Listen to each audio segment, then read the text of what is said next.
Hello everyone, তো আজকে তোমাদের সাথে শেয়ার করব রবীন্দ্র নৃত্যের সময় আমি কিভাবে শাড়ি ড্র্যাপ করে পরি। তোমাদের সাথে একে একে রবীন্দ্র নৃত্যের হেয়ার স্টাইল, মেকআপ সবটাই শেয়ার করেছি।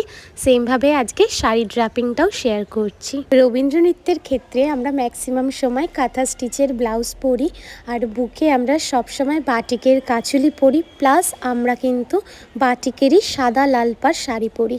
ডান্সের ক্ষেত্রে আমরা সবসময় লেগিংসই পরি। তো শাড়ির শেষ পার্টটা ফার্স্টে কোট করে নিয়ে একবার রাউন্ড করে এনে যেভাবে প্লিট করে ঠিক সেইভাবে কিছুটা শাড়ি প্লিট করে এইভাবে সামনে গুজবো। তারপরে আঁচলের এতটা অংশ আমরা ফাঁকা রাখবো, রেখে আবার সেমভাবে ছোট ছোট করে প্লিট করব। তারপর সেটাকে প্লিট করে নিয়ে সেমভাবে ঘুরিয়ে এনে আমরা সেটাকে আর কিন্তু কাঁধে তুলব না, আমরা সেটাকে কোমরের সামনেই কিন্তু পিন করব। ভিডিওতে দেখে তোমরা আশা করি বুঝতেই পারছো।